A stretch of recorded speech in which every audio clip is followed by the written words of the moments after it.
Selamat pagi saudara-saudara, bertemu kembali dengan saya Andri dalam program Devotion with ICC.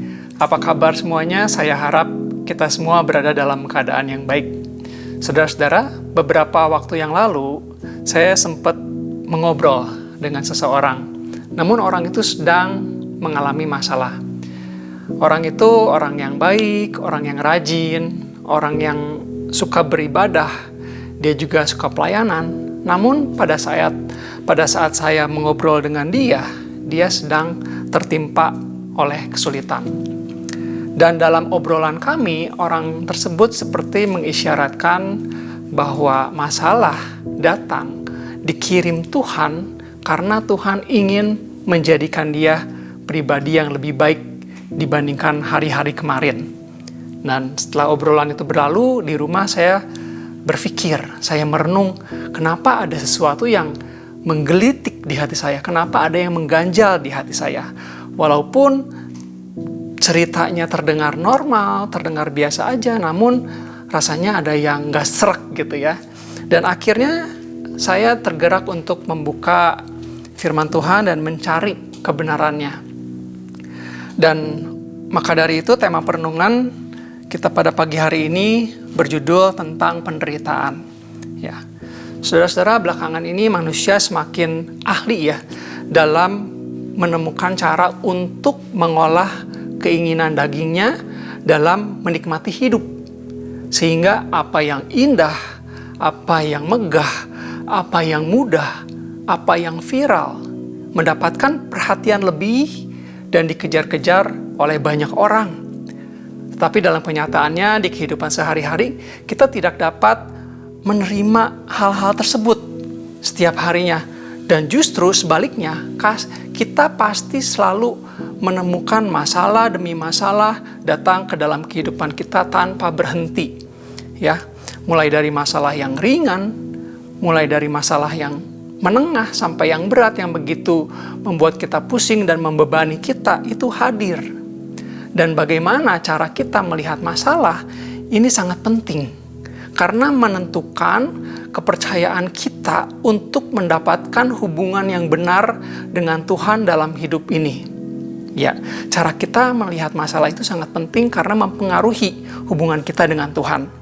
Apakah kita menilai bahwa Tuhan memberikan masalah untuk mengajarkan kepada kita sesuatu seperti yang orang tadi lakukan ya, dan banyak belakangan ini bertebaran dengan istilah blessing in disguise, berkat yang tersembunyi di balik masalah karena masalah itu akan mengajarkan kita sesuatu ya. Atau apakah Tuhan tidak memberikan masalah kepada kita, namun Dia mengizinkan masalah itu datang untuk mendidik kita ya. Pemikiran seperti ini juga banyak dianut oleh orang-orang. Atau yang terakhir, kita percaya bahwa Tuhan sama sekali tidak menginginkan masalah-masalah itu menimpa kita. Ya. Perlu kita ketahui, saudara-saudara, selama kita hidup di dunia ini, kita tidak bisa terlepas dari masalah dan akan selalu berhadapan dengan masalah demi masalah. Entah ketika kita sedang berada di rumah, entah di perjalanan, atau di pekerjaan, atau bahkan di gereja, ya, kita tetap tidak bisa terhindar dari masalah. Dan masalah tersebut ujungnya akan memberikan kepada kita penderitaan.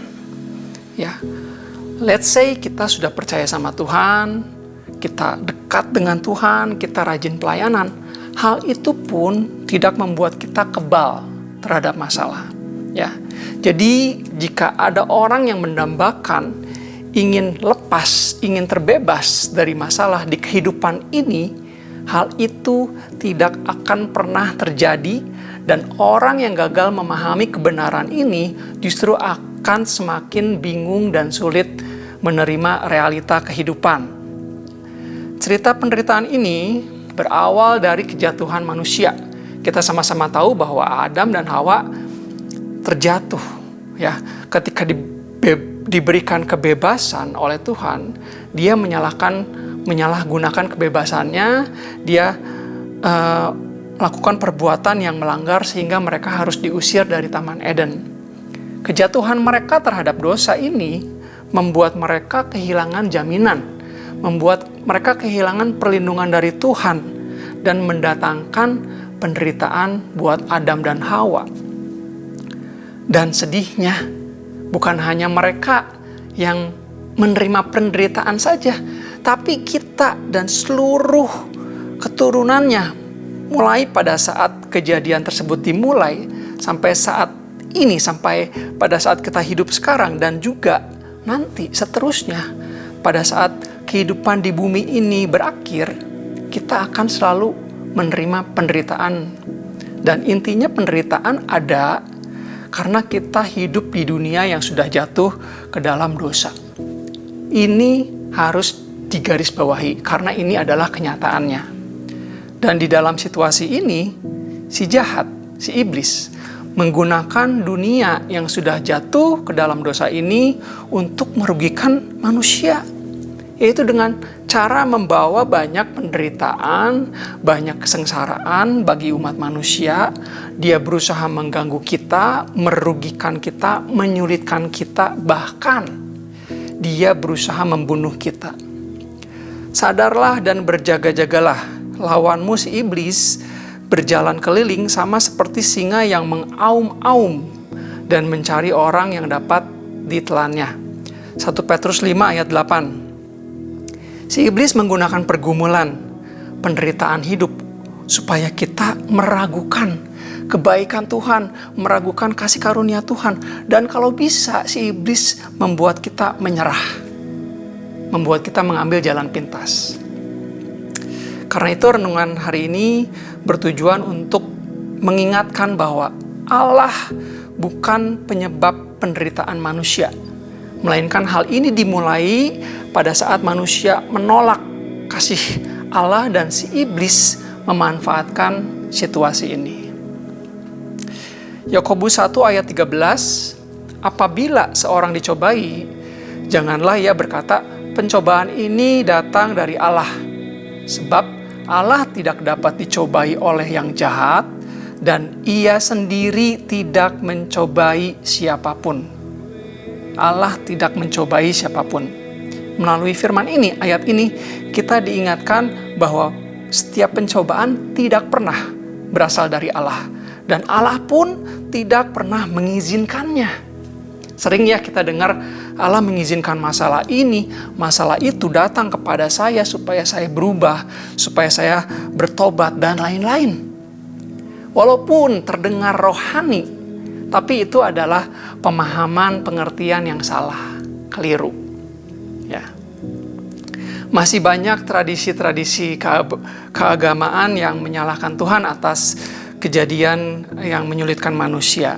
Ya, maka dari itu hal ini perlu dimengerti saudara-saudara dengan cara bagaimana kita mentransformasi pikiran kita dengan kebenaran firman Tuhan setiap hari. Akal budi kita perlu dibaharui berkali-kali setiap saat, bukan hanya pada hari Minggu, tapi setiap hari biasa pun, weekday pun kita butuh waktu dengan Tuhan secara pribadi. Ya, untuk apa? Untuk membaharui pikiran kita. Ya, dibaharuinya oleh firman Tuhan, bukan oleh berita-berita dari media sosial, bukan dari kata-kata motivator, atau bukan juga dari buku-buku bestseller. Ya, tapi hanya bisa oleh firman Tuhan. Roma 12 ayat 2, berubahlah oleh pembaharuan budimu sehingga kamu dapat membedakan manakah kehendak Allah. Sebagai manusia kita pasti punya gadget saat ini. Dan gadget kita aja setiap beberapa waktu sekali butuh di-update operating systemnya. Betul ya? Itu benda mati loh. Butuh di-update. Ya. Masa kita yang hidup sebagai manusia, ciptaannya Tuhan sendiri, masterpiece-nya Allah, kita tidak mau di-update oleh kebenaran? Ya. Roh kita itu penurut. Daging kita lemah. Ketika nanti datang penderitaan dan kita udah tahu kebenarannya seperti apa, kita udah tahu firman-Nya, kita sudah terupdate, maka kita akan bisa menghadapinya dengan baik dan mencoba melawannya dengan kebenaran. Tapi jika kita tidak terupdate, bahkan sama sekali tidak tahu kebenarannya seperti apa, maka kita akan mudah sekali jatuh ke dalam penderitaan dan akan menjadi bulan-bulanan si iblis, menjadi sasaran empuk dari si jahat. Saudara-saudara, banyak orang telah salah mengerti tentang sifat Tuhan dengan mengatakan bahwa segala sesuatu itu terjadi dengan persetujuan Tuhan. Ya, oleh sebab itu manusia berkata, Tuhan bertanggung jawab penuh atas penderitaan-penderitaan di dunia ini. Penderitaan saya, kamu, dan kita semua. Tapi jangan lupa, saudara-saudara, bahwa di dunia ini aktornya bukan hanya dua. Bukan hanya Tuhan dan manusia. Tapi ada juga aktor ketiga, yaitu si iblis. Ya, iblis yang sering menghasut pikiran-pikiran kita untuk menyalahkan Tuhan atas keadaan yang tidak kita inginkan. Ya, sama caranya seperti iblis mempengaruhi, meyakinkan Adam dan Hawa sehingga mereka melakukan kesalahan, dengan cara yang sama pun mereka melakukan itu kepada kita. Allah tidak mengirimkan kesulitan buat manusia supaya hidup manusia berubah, supaya hidup manusia lebih baik, supaya mereka bertobat.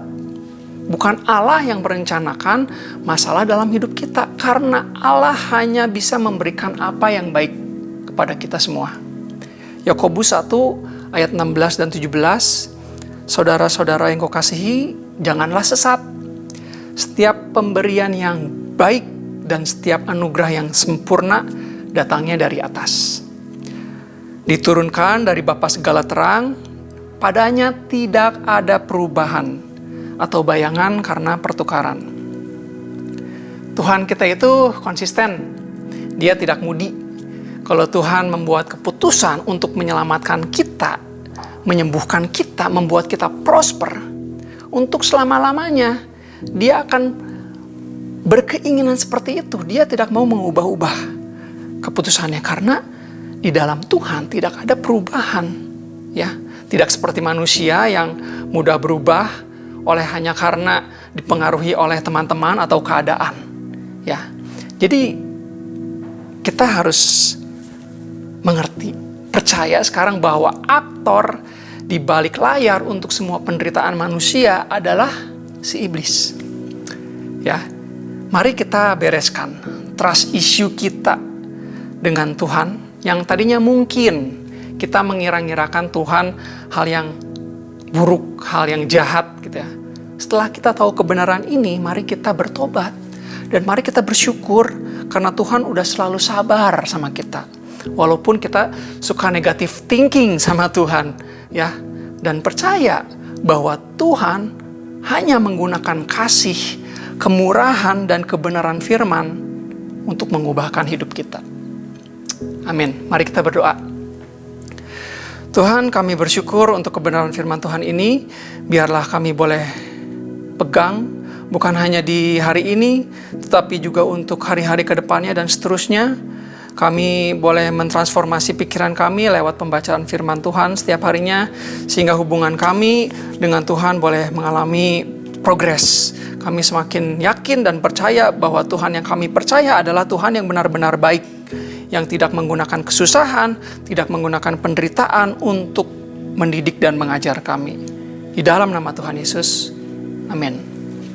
Sampai jumpa di devotion yang selanjutnya.